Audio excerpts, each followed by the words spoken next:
Welcome, welcome, welcome. Welcome to the Wakefield Human Rights Commission Dr. Martin Luther King celebration. I am honored to introduce to you the Wakefield Community Choir.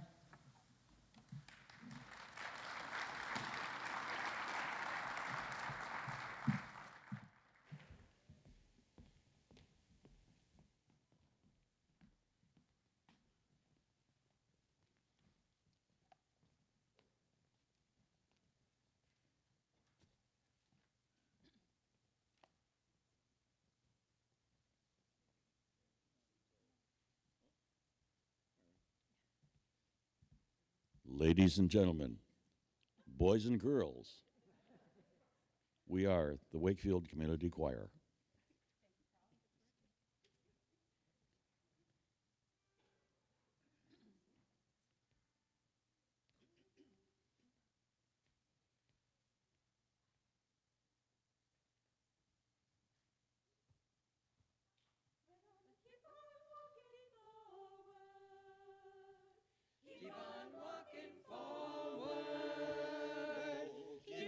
Walking forward, never turning back, never turning back. We're gonna keep on walking proudly, keep on walking proudly,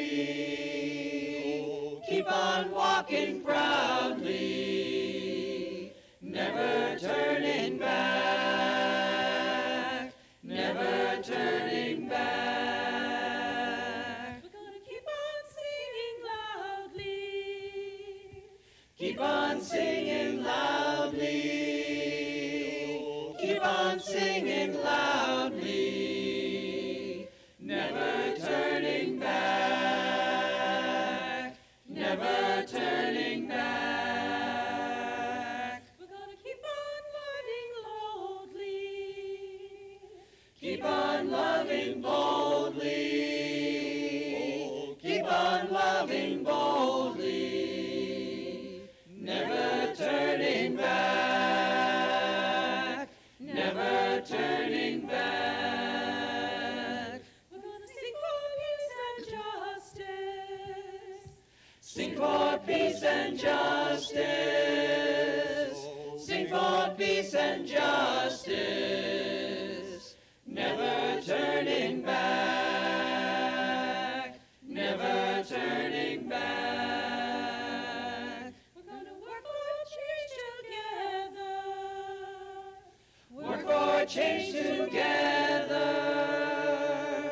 Work for change together. Never turning back, never turning back.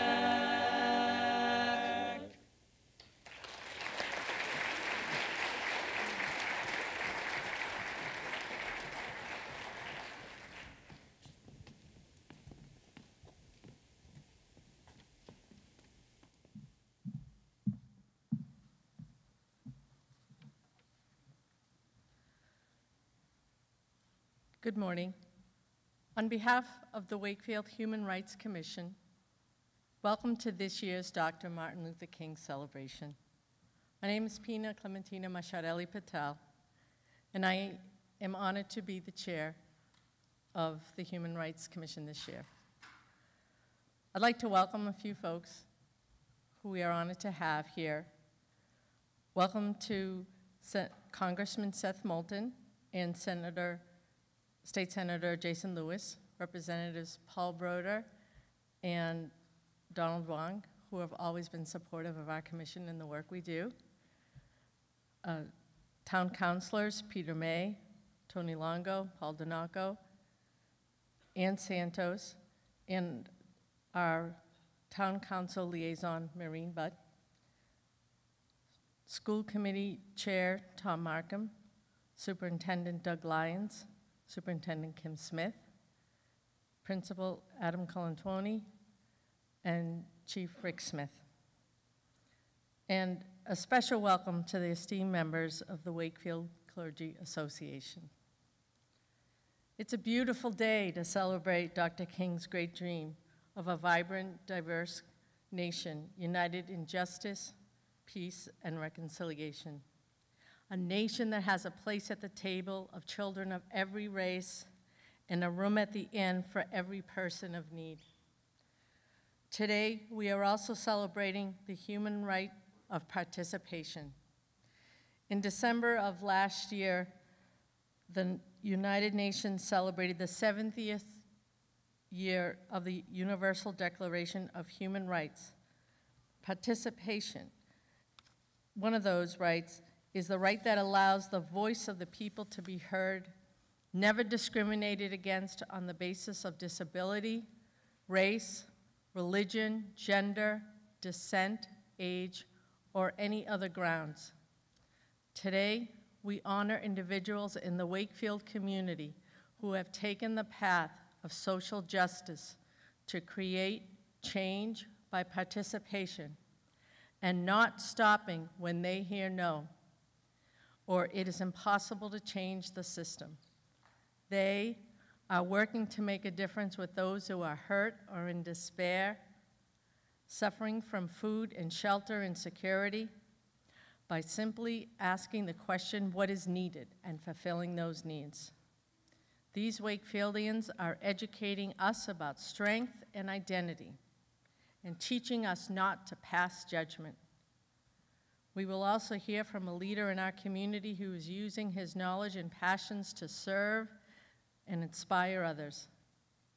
And finally, we will honor our beloved founder and friend who gave so much, not just to our commission, but it will be hard to find an organization in town or our surrounding borders that he did not touch.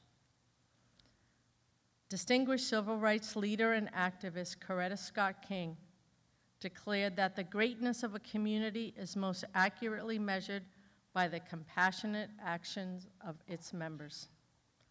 Today, we proudly participate and move forward to serve others with compassion in a diverse community of justice, peace, and reconciliation.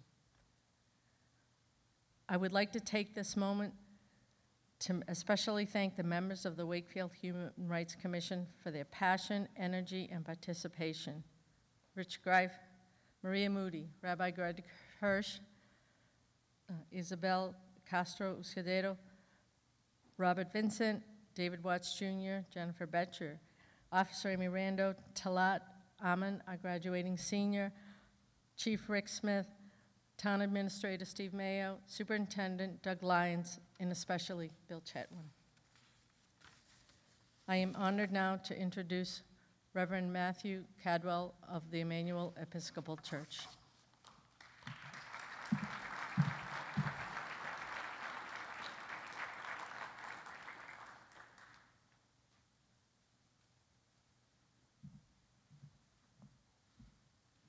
Good morning. I want to thank Pina and the Human Rights Commission for the gracious invitation to speak and pray with you today. It's a splendid honor. It's also mighty cold outside, isn't it? But it's warm in here as our hearts and our souls are blazing with a passion for justice in all its forms, and blazing with a passion for reconciliation among the many peoples of our town and state and our nation, and blazing with a passion for the new day that we know is dawning, even when sometimes the night seems long. Now more than ever, our nation needs this commemoration of the Reverend Dr. Martin Luther King Jr. Now more than ever, we need to hear his strong and clear voice. We need his passion and the fire he ignited in so many hearts and souls, in the souls of African Americans and justice-loving white Americans, among Native Americans and Asian Americans, gay Americans, women and men and boys and girls, laborers and clergy like me, and most especially people who felt that their country had forgotten them or didn't want them. To all of those people, and to us today, Dr. King still speaks, he still inspires, and he still urges us to take up his work of transformation. Before I offer our opening invocation prayer, I thought I would share a little from one of Dr. King's speeches. It seems right to begin the day with his own words. We all know at least parts of his marvelous I Have a Dream speech from the March on Washington. But of course, there were many more. And so the following is from a speech titled, Our God is Marching On, and it was given to civil rights marchers in Alabama after they had arrived from Selma into Montgomery on March 25, 1965. He said this at the Alabama State House. I know you are asking today, how long will it take? Somebody's asking, how long will prejudice blind the visions of men, darken their understanding, and drive bright-eyed wisdom from her sacred throne? Somebody's asking, when will the radiant star of hope be plunged against the nocturnal bosom of this lonely night, plucked from weary souls with chains of fear and the manacles of death? How long will justice be crucified and truth bear it? I come to say to you this afternoon, however difficult the moment, however frustrating the hour, it will not be long, because truth crushed to earth will rise again. How long? Not long, because no lie can live forever. How long? Not long, because you shall reap what you sow. How long? Not long, because the arc of the moral universe is long, but it bends toward justice. More than half a century later, the arc of the moral universe is still bending toward justice, though it can seem long indeed. And our calling, with God's blessing, is to work together, to march together, side by side with each other, to bring that justice fully to life. This day and this celebration gives us the inspiration we need to undertake that work. So let us pray. O God of justice, O God of peace, O God of hope, today we remember with gratitude and love your servant, your prophet, Martin Luther King Jr. He inspired a nation and a people with his dream, a dream of equality, a dream of dignity, a dream of well-being for all. He was taken from this earth too soon, O God, for too many were afraid. But we are not, and we are here. And so we ask you now, we beg you now, to inspire us with his vision. Make his dream our own, and help us to take up his call. With your help, O Lord, we know that we can bend the arc of the universe toward justice. We can bend it into a rainbow of many colors and races, religions and backgrounds and orientations. May we stand firm and resolute, always knowing that with you, O God, with your prophet Martin, and with each other, we are never alone. In God's name we pray. Amen.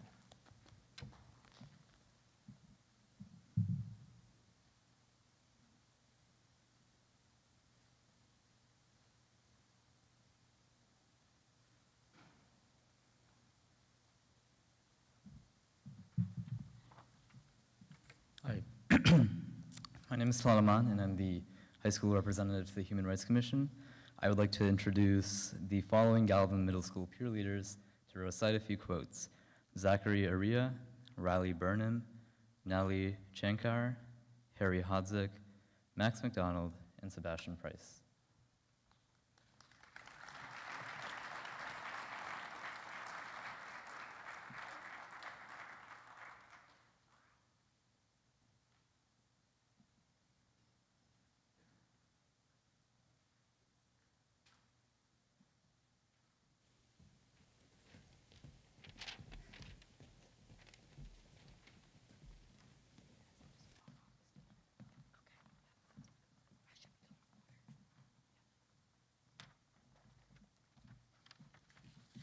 Faith is taking the first step even when you don't see the whole staircase. Growing up the son of a minister and later becoming a minister himself, Martin Luther King Jr. was deeply religious, but he also embodied faith in the general spiritual sense. He believed in making bold goals even when he wasn't sure where to begin or how things would end. I have a dream that my 4 little children will one day live in a nation where they will not be judged by the color of their skin, but by the color of their character. Martin Luther King Jr. is most remembered for leading the African American civil rights movement in the 1950s and 1960s to end segregation, the separation of black people from white people in schools, restaurants, and other public places in the U.S. He fought for equal rights and fair treatment for people with all races or skin colors. No violence is a powerful and just weapon, which cuts without wounding and ennobles the men who wield it. It is a sword that heals. In 1959, Martin Luther King Jr. traveled to India and learned a lot about Mahatma Gandhi, a man who led noble protests to help people in India gain freedom from British rule. King believed no violence, avoiding the use of weapons and physical fighting, was the best way to work toward equality in the U.S. Because of this, he won the Nobel Peace Prize in 1964. The function of education is to teach one to think intensively and to think critically. Intelligence plus character, that is the true goal of true education. Martin Luther King Jr. was a bright student who skipped 2 grades and started college at age 15. He went on to earn 2 bachelor's degrees and a PhD. His strong education and love of reading helped him write many powerful sermons and speeches, including his famous I Have a Dream speech. Life's most persistent and urgent question is, what are you doing for others? Martin Luther King Jr. became a minister because he said he felt an inner urge calling him to serve humanity. He knew that becoming a civil rights leader would be dangerous, but he cared more about helping others than protecting himself. We must accept finite disappointment, but never lose infinite hope. Martin Luther King Jr. was jailed a few times for leading nonviolent protests and boycotts. And his home was bombed multiple times, but he kept moving forward. He wasn't sure if he would see the end of segregation in his lifetime, but he still shared his hopes with the world. He was 35 years old when the U.S. passed the Civil Rights Act of 1964, outlawing segregation.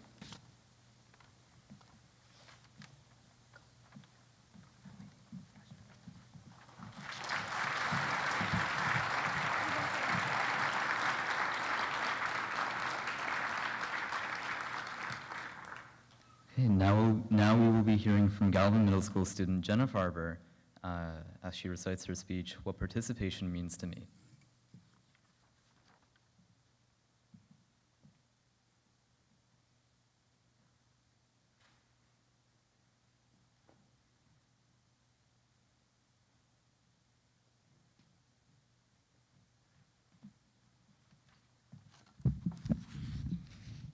Participation is sometimes thought to be small things, like answering a question in school. However, if we as a community try harder, participation could be much more than that. One way to participate is helping the environment. Reduce, reuse, recycle. To reduce, don't use a straw if possible. This can help sea turtles so they don't choke or get tangled in the ocean by them. Reuse, use the back and front of the paper to help save trees. Lastly, to recycle. Next time you use a can or bottle, recycle the container. Another way to participate in your community is to help make decisions. One way is to come to town elections to exercise your right to vote when you are eligible. This gives your opinion and makes it easier for the people who are making decisions and representing us. You can also give different clubs and organizations your opinions and input. This helps them know what they are doing well and what they can improve upon. In addition, help support your town. For example, come to town events like the Farmers Market, Holiday Stroll, Italian Festival, and more. Also, come support our student athletes at sporting events. Cheer on Wakefield at hockey, football, basketball, soccer, track, or whatever else interests you. The more fans, the better. Thinking of others is another great way to participate in your community. For instance, join a club or committee that helps others. You can come up with ideas to share with the members that helps local people. Support local small businesses by participating in our economy. Grab a loaf of bread at the bread shop. Need the perfect gift? Come to Sweet Bay. The tea stop will provide you with the perfect spirit wear. Supporting these local businesses helps to build downtown and strengthen our community. Lastly, young participants can make a big difference. The more kids that speak up, the more likely it is for adults to listen. It is important that young voices are heard. These are just a few ways to participate in your community. To the world you may be one person, but to one person you may be the world, said by Dr. Seuss. If everyone does little acts, they add up to big things. Thank you.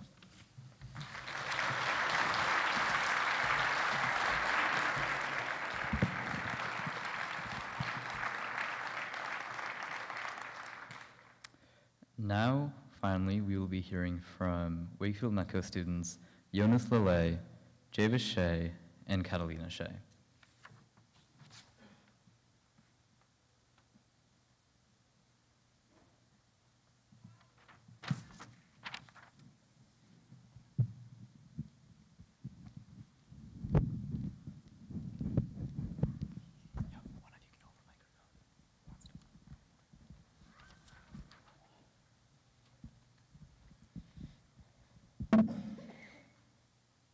Today we sing in honor of Martin Luther King. Whenever people fight to be free, his name's remembered with dignity. When black people weren't treated right, he stood strong to lead the fight. He fought with love, not gun and darts. He changed people's lives, minds, and their hearts, but some people didn't like his words. He was taken away to a better world. Yet his dream lives on that all can be free when we knock down the wall between you and me. Martin Luther King Jr.'s life did not last, but his dream and his parents are free at last. Martin Luther King had a dream to all people to be treated equally. So if you see something wrong, be strong, stand up and say, that's not okay.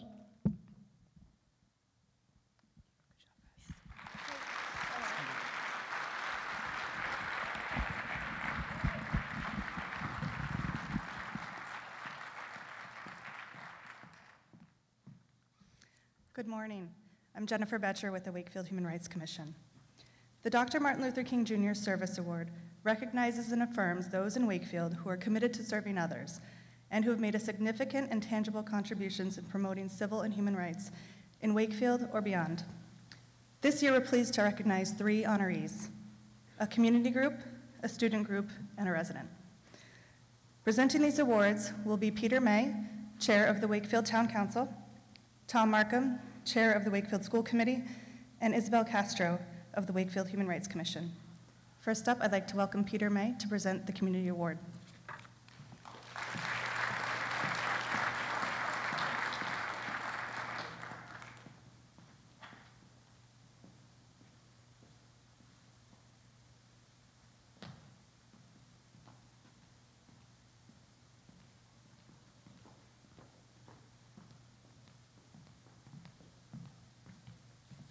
Hi, good morning. I'd like to thank Pina and the Human Rights Commission first for putting this wonderful event together. Martin Luther King Day is a special holiday for all of us and all Americans. And as some of our state reps might say, it's tough to follow those kids. They're so cute and they're so good. Thank you very much for doing what you did. It's an honor to present the Wakefield Community Award. Each month, a group of dedicated volunteers at Most Blessed Sacrament Parish with Father Coughlin hold a community dinner for those in Wakefield and surrounding communities who are in need of a warm meal and friendship. The program, which is open to anyone, regardless of religious affiliation, has grown from serving 20 people to well over 50 people each month. What is most impressive is the friendships that are being built among the diverse groups. Some regulars include a mother and her adult son, a group of elderly women, immigrants from Haiti and Mexico, a mother and a family of 3 adopted tween children, a single retired engineer, several elderly couples, and many young adults with developmental disabilities. This diverse group intermingles easily, eating and laughing together. They are provided a hearty, warm meal, which will be great today in particular, accompanied by live music, served and shared by high school volunteers. The high school volunteers of this program welcome the guests, interact with them, and sit and dine with them, play games with them, and serve meals. It's not just to come in, eat, and see you later. They make all the guests feel like family and welcomed. The students talk about how unique their experience is in getting to know these people who they likely would never interact with in normal everyday life. The community dinners take place the second Wednesday of each month from 5 to 6:30, but take hours of planning and preparation. Led by a dedicated group of volunteers who meal plan, shop, do outreach, fundraise, and coordinate volunteers. It is a labor of love that is advancing MLK's vision of a beloved community where someday all colors, nations, and religions could sit down at the table of brotherhood. For their work on behalf of the community promoting the civil and human rights of all people, I am pleased to present a Dr. Martin Luther King Jr. Service Award to the Most Blessed Sacrament Community Dinner Youth Volunteers and ask Rocco Patel, Paul Bentubo Jr., and Hannah Canavan to come up and accept the award on the group's behalf.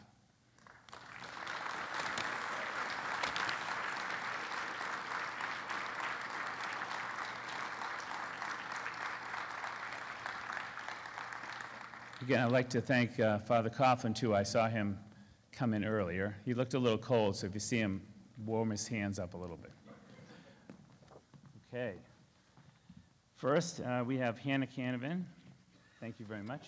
Thank you. And Paul Bentubo Jr. And Rocco Patel. Thank you very much. Thank you very much. Thank you very much. Thanks for doing what you're doing. Great stuff. Thank you.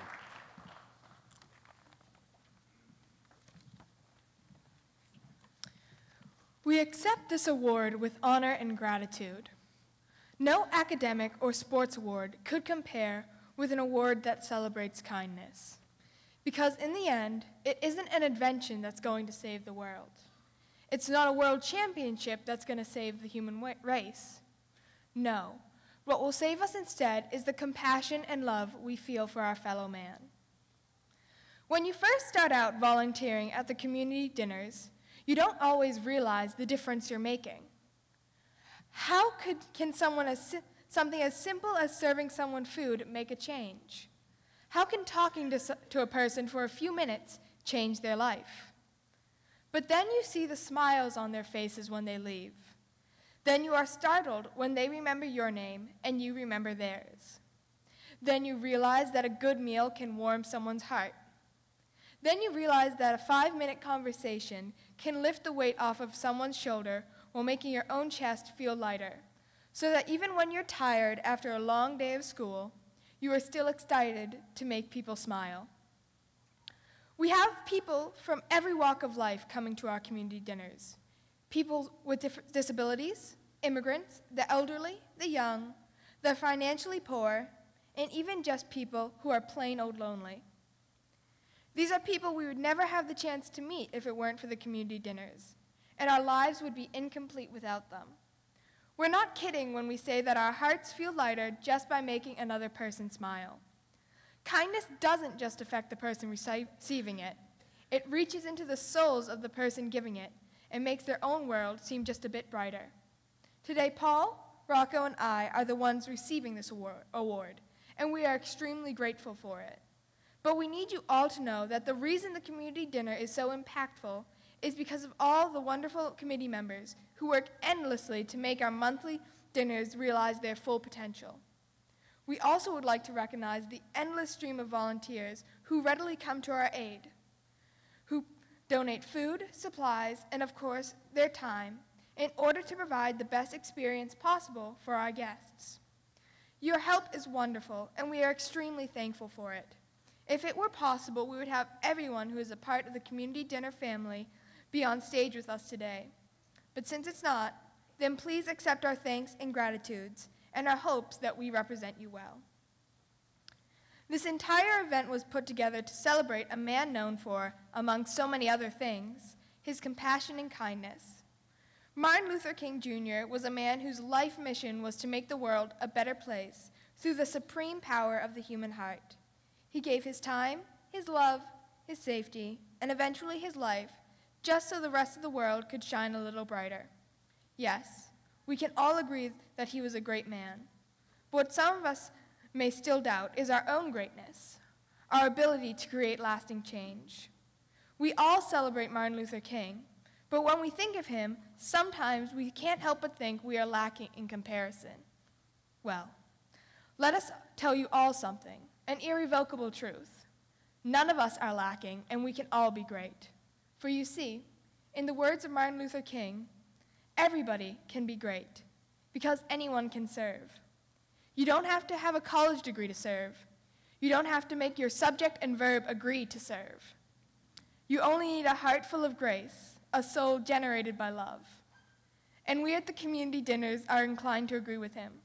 As long as we love others and the world with all our hearts and do our best to help in whatever way we can, then we can all be great.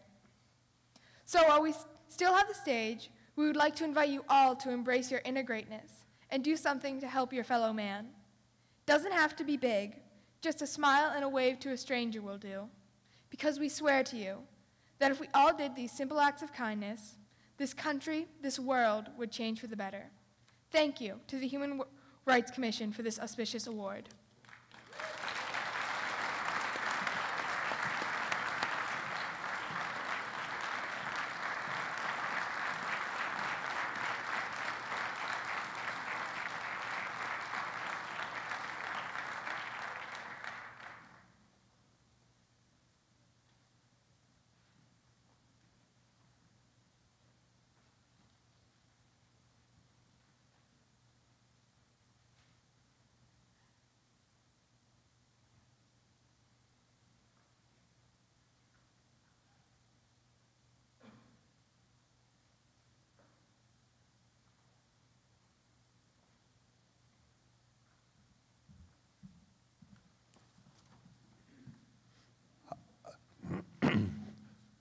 Good morning, everyone.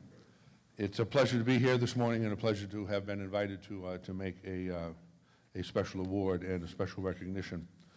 One of the things that I join, I'm sure everyone in the room, in thanking the Human Rights Commission for all of the work that they do throughout the year and certainly leading up to this very important event that's held each year on Martin Luther King Day. It's a very important part of recognition. One of the things that's most striking to me and probably to everyone is the involvement and the excitement and the recognition for so many young people. That while certainly we as adults have a role to play, have a volunteerism, have a role modeling, if you will, to play, that it's exciting to see that the future is bright and strong, with so many wonderful young people in our town getting recognized this morning and participating in the life of human rights and the important values that we as a community hold so dear and want very much to be part of everyone's tomorrows. On behalf of the Human Rights Commission, I'm pleased to provide a certificate of award. Wakefield Memorial High School Gay Straight Alliance is an organization that has been an active part of our high school community now for many years. It has always been a vital part of student life at Wakefield Memorial High School, but never more so and never more so important than today. Though we are fortunate to live in a more accepting and exciting part of our country, and the world, of course, homophobia and transphobia are still everywhere. It is important for LGBTQ youth to feel accepted everywhere they are, but especially in schools. This is the mission of the Gay Straight Alliance. Every Wednesday, right after school, students of the Gay Straight Alliance gather at the high school in good spirits and in peace. There, they discuss issues like homophobia within our community, as well as more widespread LGBTQ issues, such as the recent Question 3 and the many, unfortunately, controversial so-called bathroom bills being passed around our country. Most importantly, though, this group of young people creates a place where anyone can be whoever they want to be. Anyone can be whoever they are. We have gay members, straight members, transgender members, and many others who strive through acceptance, kindness, and love to offer services, support to anyone in need. Whether it's helping someone out, whether it's helping someone to come out to their family, or just being a shoulder to lean on or an important ear to listen, the Gay Straight Alliance is an essential part of the community at Wakefield Memorial High School, and indeed the town of Wakefield. On behalf of the larger community in the town of Wakefield, promoting civil and human rights to all people, I am pleased to present a Dr. Martin Luther King Jr. Service Award to the Wakefield Memorial High School Gay Straight Alliance and ask Rebecca Hunt to come up and accept the award on the group's behalf.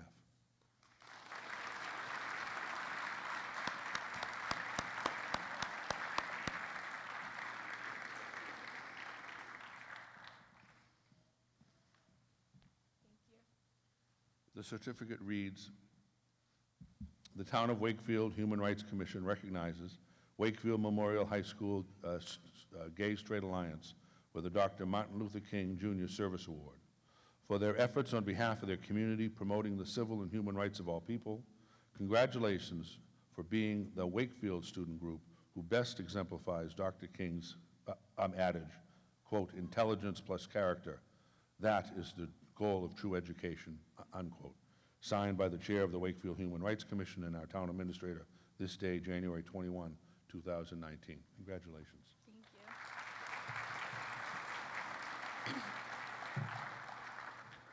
Thank you all so much for honoring our organization with the Martin Luther King Jr. Service Award. Though the Gay Straight Alliance may be a small group in Wakefield, it really has proven essential for many members of our school community. It means a lot to be recognized for the work that we put in to make it that safe place for every student. Thank you.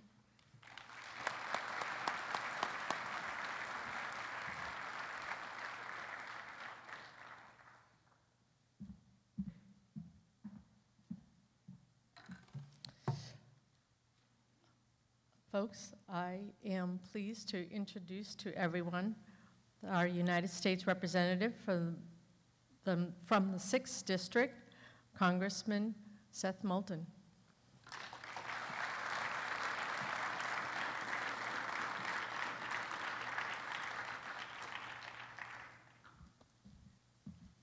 Thank you.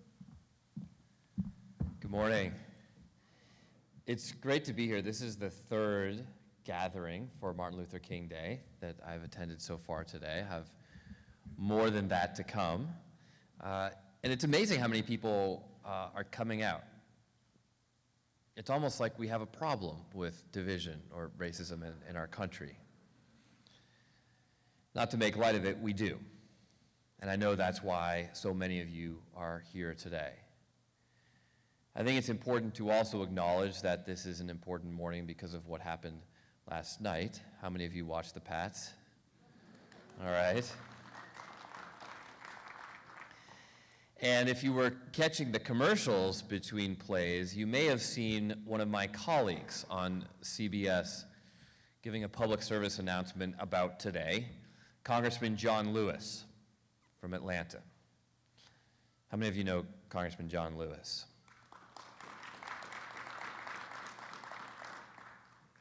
You know, in a place like this, we study American heroes. There are few American heroes alive today. John Lewis is one of them. And it is a true honor and a privilege to call him a colleague in Congress. I've learned a lot from John Lewis by his example every day, by the stories of what he did in the civil rights movement in the past. I had the honor of going down to Atlanta to see some of the sites in his hometown, in his neighborhood, in Martin Luther King's neighborhood, earlier this past summer. And when I was down there, in between all the selfies he had to take with people, not just from around America, but from around the world who know who he is and what he fought for, he told me the story again that we've all heard of the March to Selma and what happened when he and the other protesters approached the Edmund Pettus Bridge, of how there was a line of Alabama state troopers, and he went forward himself and went to the man in charge and said, "Sir, may I have a word?" And the state trooper said, "There will be no word." And they set upon the protesters. John Lewis was clubbed with a police baton, had his skull fractured at 25. He's lucky to be alive today. We're lucky that he lived. It's incredible how young he was at the head of that movement, how young so many of the people were at the head of that movement. And I couldn't help but hear that story and see the photos in the museum and the videos on TV that they were showing, and not feel a sense of disappointment that I know we've made a lot of progress since then, but we have so much more work to do, and where is the energy? Where is the energy that was a part of the civil rights movement in the 1950s and 1960s? Where is that energy today? Because you see parts of it, you see snippets of it around America, but you don't really feel that. And yet, we know we have such a problem.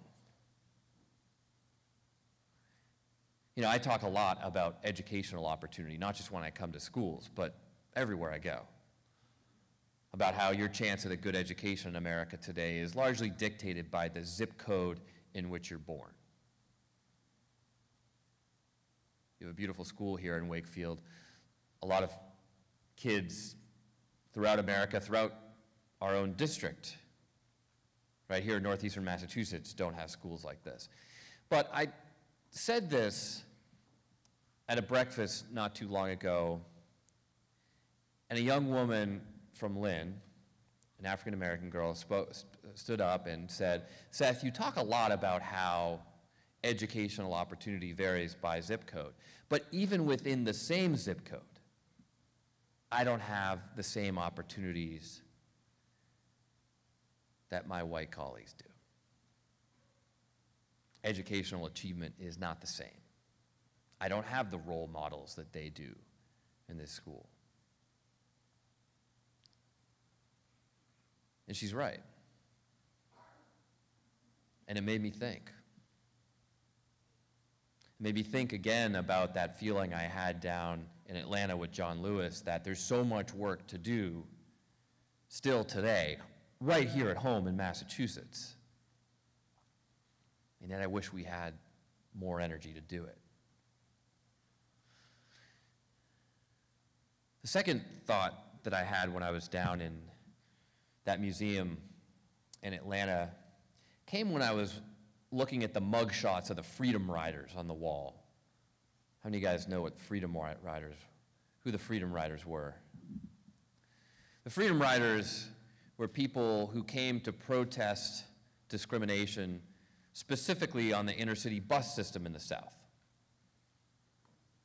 Whites and blacks, many of them from the North, from places like Wakefield, who came down to ride buses in the South just to make a point. It took tremendous courage as an African American in the South to take part in any protest like that, because what happened to John Lewis when he got his head cracked open could happen to you.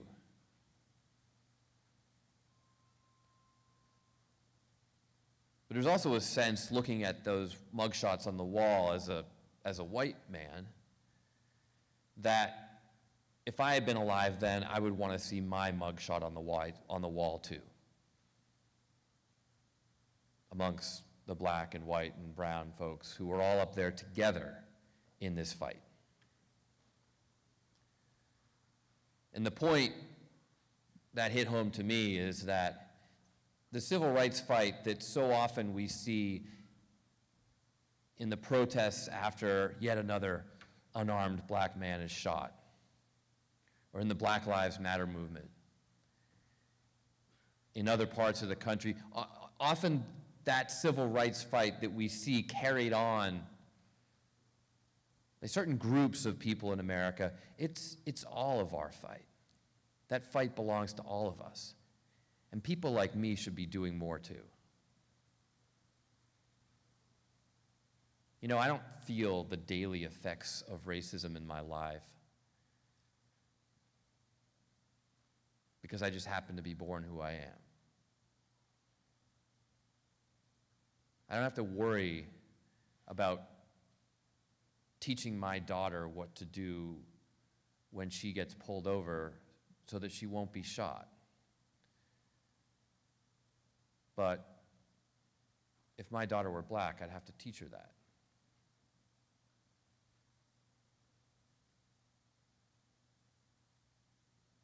So we need to think about what all of us need to do to be engaged in this fight. The civil rights fights of the 1950s and 60s made a lot of progress for this nation, but we're not where we need to be.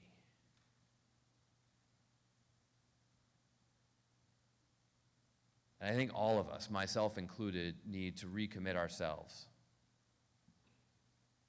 like the leaders that we are recognizing here in this community this morning, to do more to carry on this fight.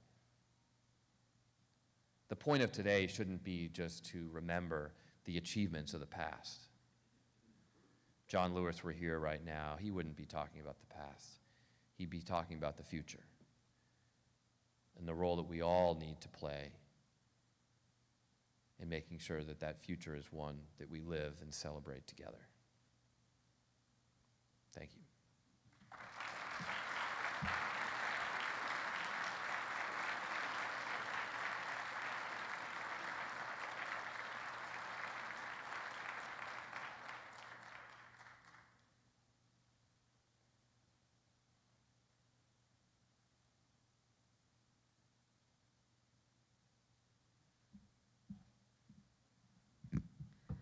Good morning, everybody. I'm inspired by all the young people and their actions and words.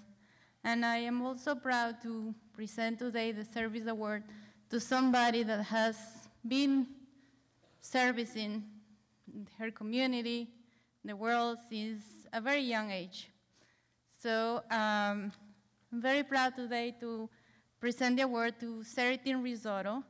She is a Wakefield resident and parent that gives back to this community and expects nothing in return. She is an immigrant. She was born in the Dominican Republic.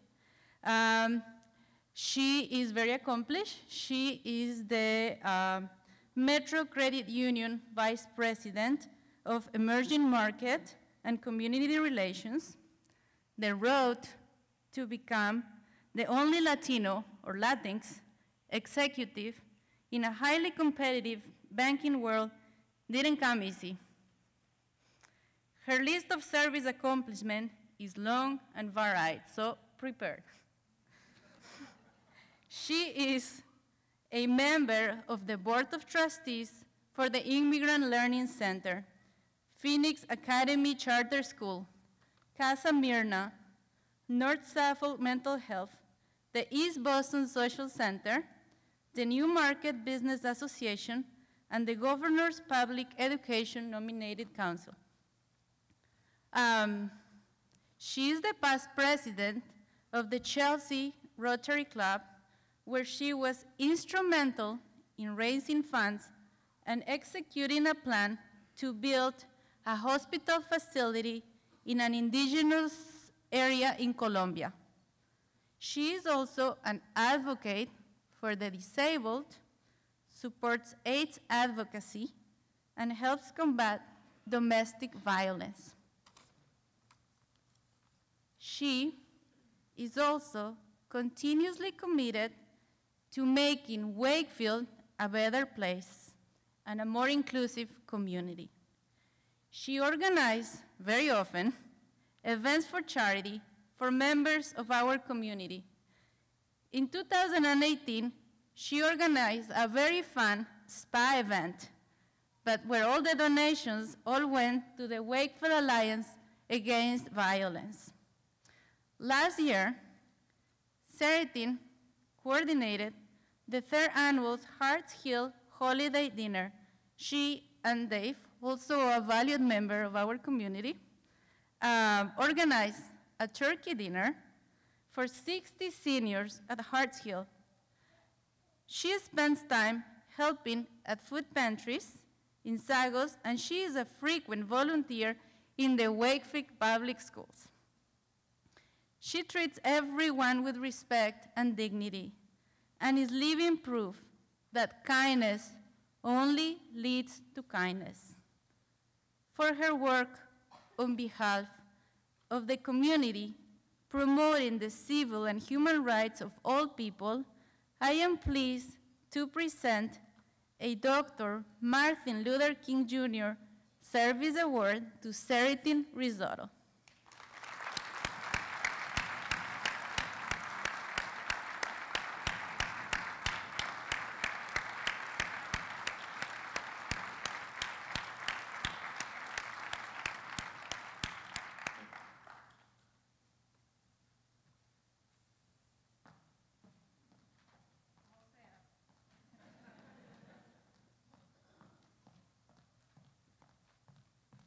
Felicidades. Gracias.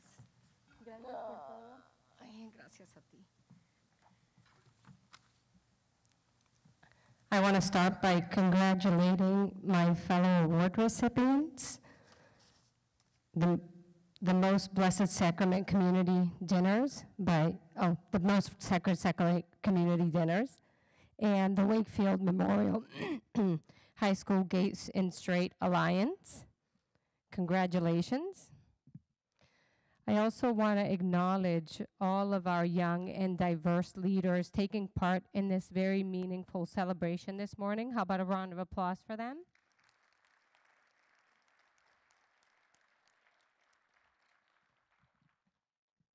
I think I want to hold this. Here we go. So it is with great honor and humility that I accept this recognition this morning. Although I'm being recognized for doing what I believe it is my obligation as an American, I will cherish this moment, continue to embrace my community, and accept this recognition on behalf of all the people fighting for equality, justice, and inclusivity. For those that come to this country from foreign countries in which the absence of democracy is a way of life. And for those that understand that in order to change the narrative, we must become part of the solution and firmly stand against inequality. Dr. Martin Luther King once said, "Our lives begin to end the day we become silent about things that matter." To the individuals that make up the Wakefield Human Rights Commission, I want to express my sincerest gratitude for the work you do in our community, for this heartfelt recognition, and for keeping the legacy of Martin Luther King Jr. alive. Gracias, Isabel, por ser tan sincera amiga y por tu servicio humanitario en nuestra comunidad. Y nominarme. I also want to thank Maureen Butt for the nomination, for your transformative spirit. You're a great friend, and I appreciate you. I don't see you in the crowd, but thank you. Thank you.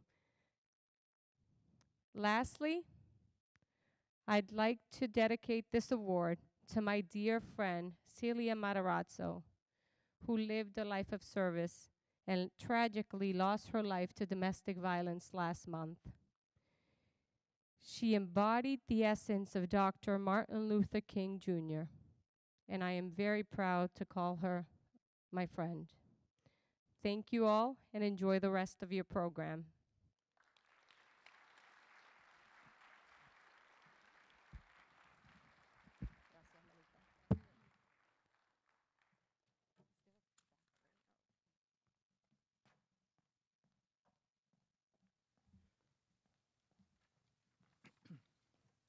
Okay, so I would like to introduce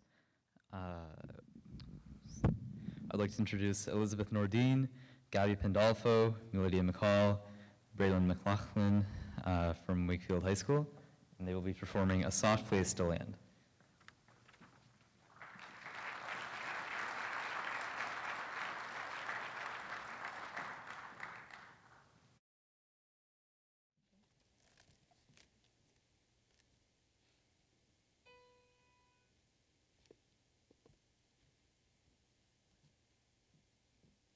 Sometimes I still see her,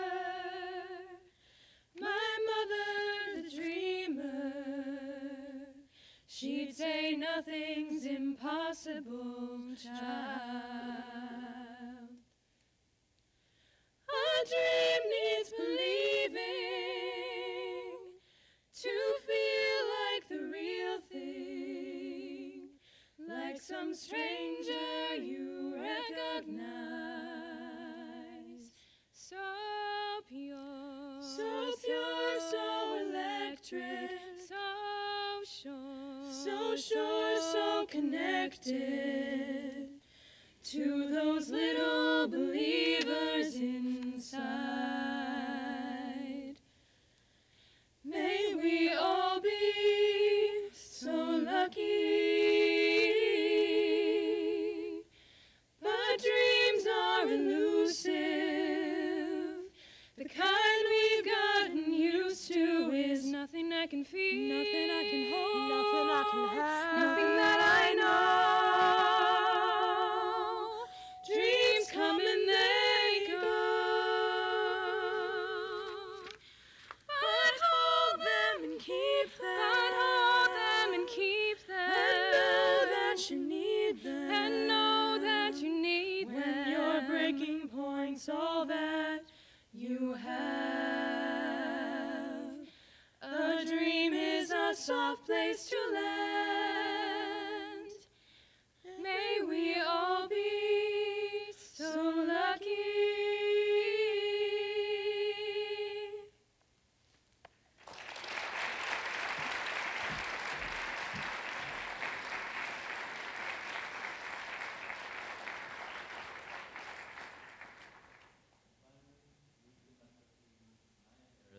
Abigail Rodriguez, Sanaya Harris, Niani Brewer, and Fevin Lillet.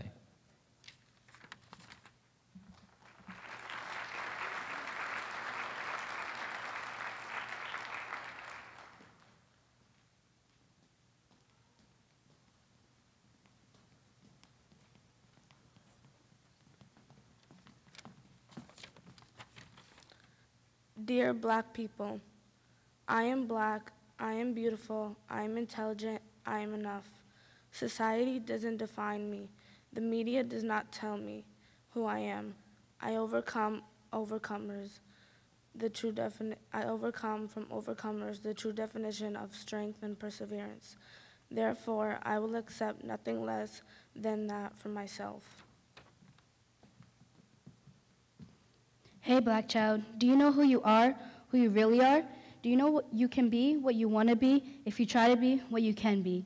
Hey, Black child, do you know where you're going, where you're really going? Do you know you can learn what you want to learn, if you try to learn what you can learn? Hey, Black child, do you know you are strong, I mean really strong?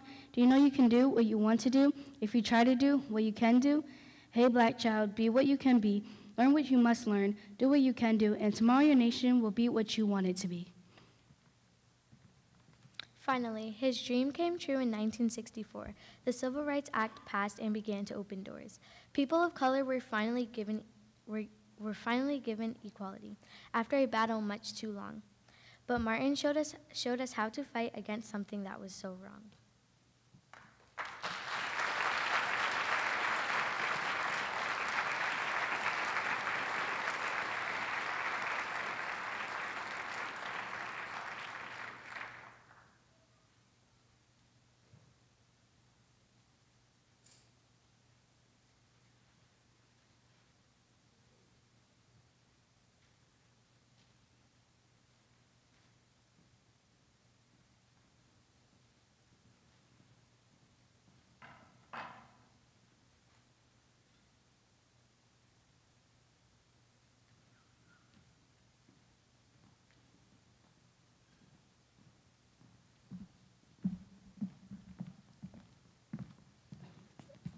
Good morning. I'm Bob Vincent with the Wakefield Human Rights Commission. This past November, Wakefield lost a treasure with the passing of Bill Chetwynd. As many of you know, Bill was the first chair of the Wakefield Human Rights Commission, so we thought it was only fitting to honor him today with a special award. Good morning, everyone. And I just had one story I want to share. Bill Chetwynd was a friend, a mentor, and a role model who I wanted to be when I grew up. And something that I think about every day is he said, when you wake up in the morning, you can choose, you can make a decision to be positive. And I try to do that every day, choose to be positive. So I get to introduce former school superintendent Dr. Kim Smith, Wakefield Police Chief Richard Smith, and Town Administrator Steve Mayo to present this award. Thank you and good morning. My family has had the very great privilege of being associated with Bill Chetwynd for many years. Bill was always one of the first to answer the call when someone in town was in need. He served with distinction on the school committee. Later, he volunteered with organizations like the Mission of Deeds and helped bring the Boys and Girls Club to Wakefield. Most recently, Bill has been involved with answering the question of how do we make the lives of those that we share this planet a little kinder, a little gentler, a little more even in spite of one's faith, color, ethnicity, gender, or sexual orientation. It was with this goal in mind that Bill and a few others approached me in 2015 with the hope of establishing a Human Rights Commission in Wakefield. He had a great sense of the why, defining the issue of the need for standing up for people's human rights, and the what to do, establishing a commission that upholds human rights. Really, what a concept. We have to thank Bill for that. I know for a fact that Bill was very proud of how far this commission has come in less than 4 years, and he would say we have a long way to go, but we have a great start. We will miss him, and we will honor him by carrying on in his footsteps and continue to follow the words of President John Kennedy, which Bill was very fond of quoting. The rights of every man are diminished when the rights of one man are threatened. We'd like to invite the Chetwynd family up here. Joan Chetwynd is here, and any other members of your family, please come up to accept the first Founders Award of the Wakefield Human Rights Commission.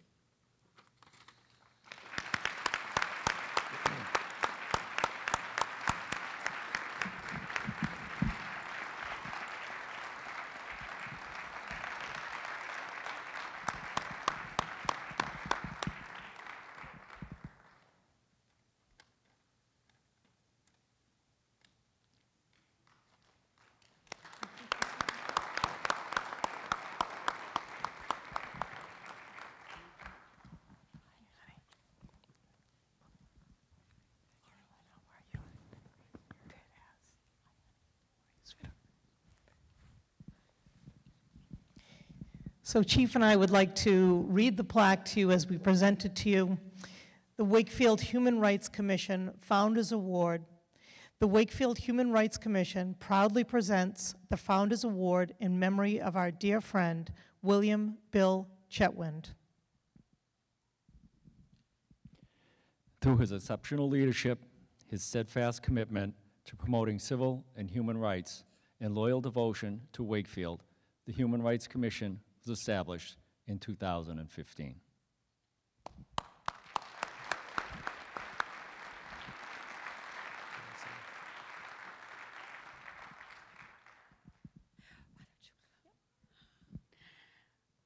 I get to be in charge of the thank yous.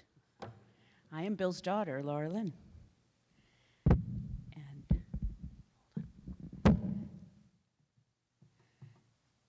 And I just wanted to say thank you for this award. Oh, and of course, I lost all my notes. But, so thank you very much. I have seemed to have lost my notes. I know that he would appreciate this award, and he was a very strong believer in Martin Luther King Jr. and his words. And he lived that life every day, and in baby steps, he made change. And we all need to just keep doing the same, baby step at a time. Thank you. Do you want to say something? Yeah. I'm not a speaker, but I wanted to thank you all. This will go in a very special spot in our home. And I think probably most of you know that he passed away on November, excuse me. And it's going to work out okay, but it's going to take time. Thank you very, very much for this gift.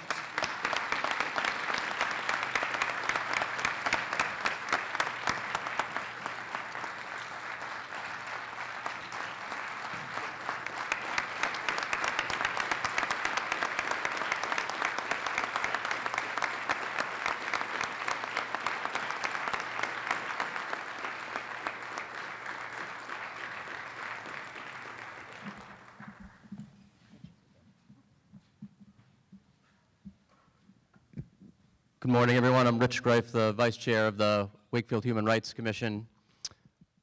Quickly, just two things I remember about Bill. One is the Ruth Bader Ginsburg quote, "You can disagree without being disagreeable." I think that was always something that Bill talked about. The other that I'll never forget is if you got emails from Bill, his signature always included "enjoy the day" as part of his signature, and I'll always cherish that and try to remember that. I'm excited to introduce our keynote speaker today, Teray Howell.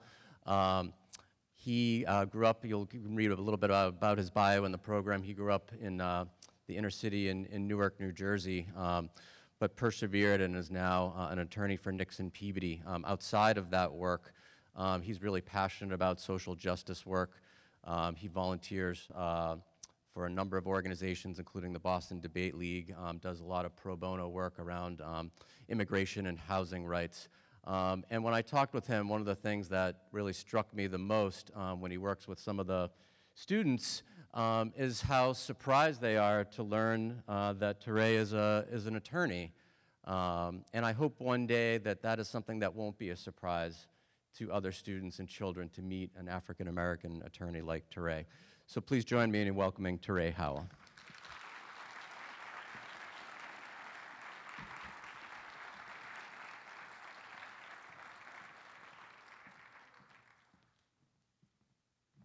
Well, thank you, Richard.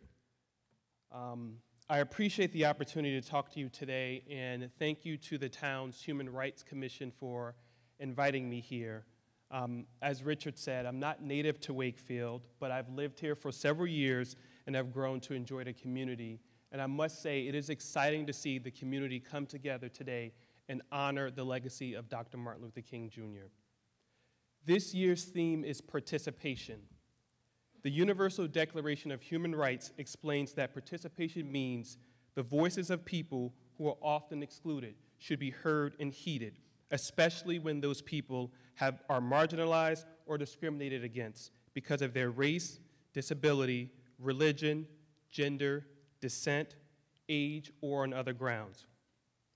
I interpret this to include a call for action to ensure that those who have been traditionally marginalized and discriminated against are able to participate fully in society. Dr. King famously said that life's most persistent and urgent question is, what are you doing for others? Therefore, we must ask ourselves, what have we done to ensure that everyone can participate in society, or what will we do? I asked myself this same question in 2015 when I met a bright teenage girl who attended high school in the Boston area. She was in the 11th grade, on the honor roll, and a member of the National Honor Society. She also volunteered her time with local organizations and was overall considered to be a star student. But this teenager was dealing with a hidden challenge that countless people in America are faced with. She was what we call undocumented. Now, living in America as an undocumented person is not easy.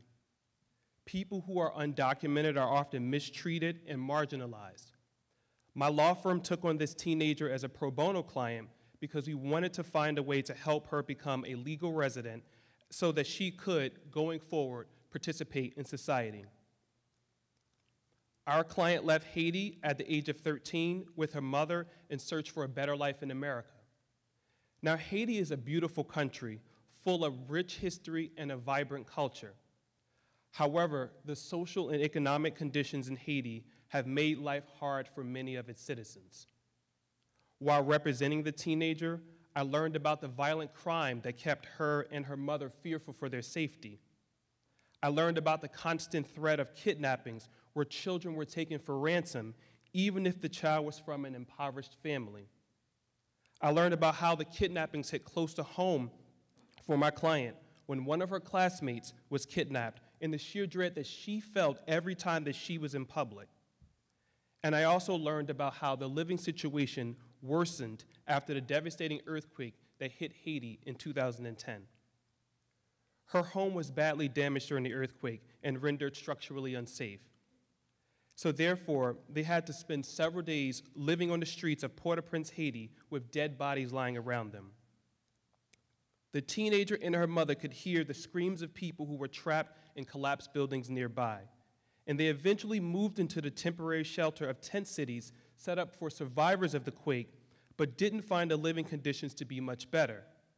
The environment was unsanitary, diseases were spreading rapidly, and violent crime was rampant. Particularly, there were many incidents of physical and sexual violence occurring in the camps. Her mother saw no other option but to take steps to secure their safety, and they eventually moved to the United States. Now, when I first met this teenager, she had been in the United States for several years and was looking forward to continuing her life here. And now I'm not an immigration lawyer by training at all, and I had to learn the ins and outs of the complex American immigration system and our immigration laws throughout the time that I represented her. But I was committed to helping her achieve legal permanent residency through the laws designed for youth designated as special immigrant juveniles. This process was arduous at times. We had to deal with numerous court appearances to persuade a judge to issue certain findings that were necessary for the client's application for permanent residency. The process culminated with an in-person interview with an immigration agent. I remember nervously sitting behind the client as she was being interviewed by the agent, not knowing whether the agent would approve her application or whether it would be denied and cause her to face potential deportation. After over a year of advocacy in the courts and numerous court appearances, the power was now in the hands of this immigration agent. I'm happy to report that he approved the client's application, and I received her green card in the mail several days later. I was very happy because we had achieved something that would have altered the course of this young girl's life and provide her with great opportunity. And I remember getting a bit emotional when I first received her green card. This case was much different than my typical legal work because I saw myself in the client. While I held her green card in my hands, I was reminded of the countless people who invested in me and helped me to become the person that stands before you today. I was born and raised in Newark, New Jersey, with not much but a desire to learn and hope. My family and many others around me were part of America's working poor. The environment was plagued with violent crime, and I, like my client, knew the feeling of sheer dread every time I left home. But there were many people throughout my journey who helped me become successful, including family members, family friends, guidance counselors, teachers, and other members of the community. Without their support, I'm not sure I would be where I am today and would be able to participate fully in American society. Today, I try to devote time outside of my legal practice for service to others and to the community. I mentor many law students, I volunteer for the Boston Debate League, and I assist in fundraising efforts for legal aid organizations in the Commonwealth that are organized to provide free legal services for indigent and poor individuals in the state. To me, it is important to pay it forward and find ways to help others. Therefore, on this Dr. Martin Luther King Jr. Day, I encourage each of you to remember the sacrifice of Dr. King and countless other Americans whose visions for a more just and equitable society has created opportunities for each of us to reach our full potential. I encourage you to think about the people who have had a positive impact on your life and what those people did for you. And I also encourage you to make a commitment to helping others participate fully in society, even if it comes with personal sacrifice. Thank you.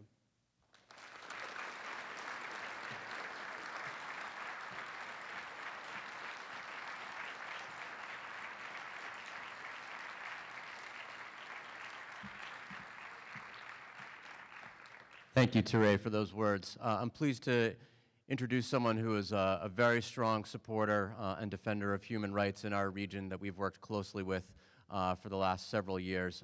Please join me in welcoming our state senator, Jason Lewis.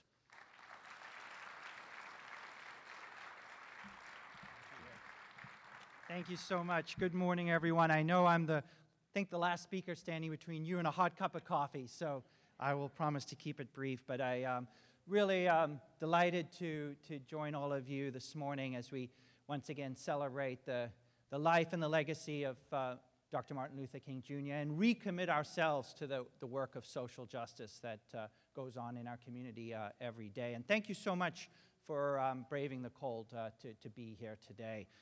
Thank you, Teray, for your words and for the fantastic work that you do in the community on behalf of economic and social justice. Congratulations to all of the amazing service award recipients today. Very deserving of the recognition, and thank you for the great work that you do in the community. To the Chetwynd family, today is certainly tinged with sadness.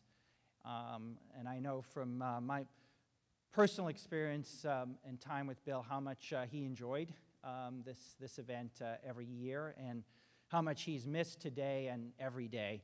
And you know, one little story I'll share, you know, Bill was such a tireless champion for human rights. Just, I think within the last 2 months, he was working to found a new organization called Civitas. And he had teamed up with some folks from Wakefield and Melrose to encourage civil discourse. Something we badly need in our communities.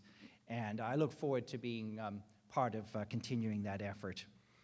So again, it's great to join you today along with Representative Paul Broder and Representative Donald Wong, and have the privilege of serving you all in the legislature. Dr. King said that the arc of the moral universe is long, but it bends toward justice. And I believe it was President Obama who wisely added that it does not bend on its own. I feel very fortunate to have the opportunity as an elected leader to help in just a small way to try to bend the arc. But myself, Representative Broder, Representative Wong, and others in elected office, we certainly can't and don't do this work alone. We have the privilege of working with community leaders, activists, and grassroots organizations here in the town of Wakefield and all across Massachusetts. And the more of us that participate, the more perspectives and ideas and opinions and energy that is brought to bear on bending the arc, the greater our impact will be. And we know that we certainly have a lot of work still to do to realize Dr. King's dream of justice, equality, and opportunity for all. We have work to do until every child has access to a great school, no matter what neighborhood she lives in. We have work to do until health care, including mental health and addiction treatment, is viewed as a human right and not as a privilege just for those who are lucky enough to be able to afford it. We have work to do until every family has a roof over their heads and enough food on their table never to go hungry. We have work to do until we end racial injustice and mass incarceration in our criminal justice system. We have work to do until every worker, including the furloughed federal employees right now, are paid a fair wage and good benefits and can retire with dignity. And we have work to do until every person, no matter their race, their gender, their religion, their ethnic background, sexual orientation, gender identity, their disability, or their immigration status, are treated with respect and dignity and embraced in our community. Thank you all so much for being here, and happy MLK Day.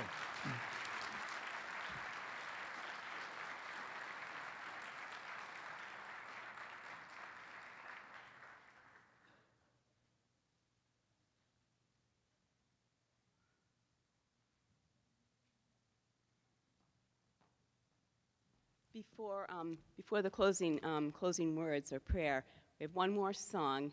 It's, we're going to make it short version of it, but it's actually a really great song. It's called We're Going to Sit at the Welcome Table. And it was originally spiritual back in the days of slavery and had more of a religious bent, but it became an anthem that was very much used during the civil rights movement with words such as, I'm going to get my civil rights, or I'm going to sit at the Woolworth counter. And we're going to be singing just a few verses of it, but go home and learn the song and make up your own words for it, for whatever social justice cause you are working for.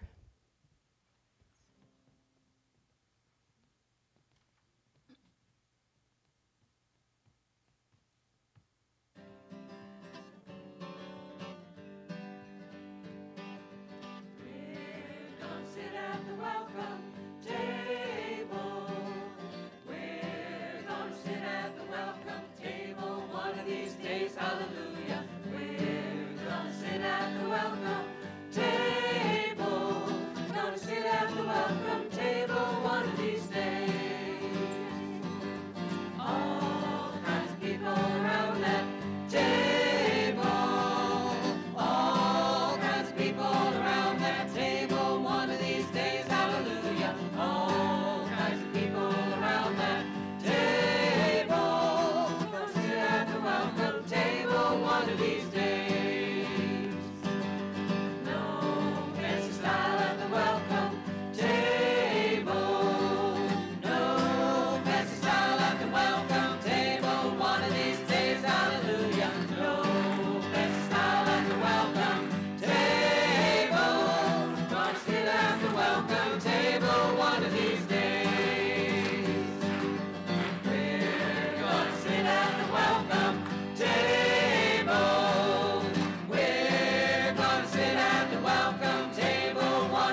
On behalf of the Wakefield Human Rights Commission, I'd like to thank all of you for coming today to celebrate the life, achievements, and guiding vision of Martin Luther King Jr. After this benediction, everyone is invited to the cafeteria for refreshments and a service activity with the Boys and Girls Club. Also, all of today's award winners are invited to this stage for a photo opportunity after the benediction. Reverend Dr. Martin Luther King Jr. is among the greatest moral leaders in American history. Like the Hebrew prophets, like Jesus, King could not sit idly by while injustices were being committed. Like his biblical predecessors, King inspired millions with his words. He spoke truth to power, and he remains a role model for all of us to this day. He knew that his fight for civil rights and equality was righteous and just. Knowing the truth, validity, and importance of his mission, he was an unstoppable force for peace, equality, justice, and compassion. Martin Luther King Jr. Day is an important time for all of us to think about the progress that was made in the 20th century toward equality and justice. But it's also time to recognize that King's mission is not yet fulfilled. King said that, quote, "We must learn to live together as brothers or perish together as fools." In order to live together as brothers, we must remember our country's Declaration of Independence, which envisioned an America where all citizens have the inalienable rights to life, liberty, and the pursuit of happiness, and reminds us that all men are created equal. By pushing ourselves and our country to realize the ideals of our founding fathers, we can help to fulfill King's dream. As King and two speakers before me said, the arc of the moral universe is long, but it bends toward justice. As we remember the legacy of this great leader, a modern-day prophet, may we all be inspired by his life. May we remember King's love of humanity and his yearn for justice. May we be inspired by his ability to forgive, to find common ground, and to fight with everything we have for what is right.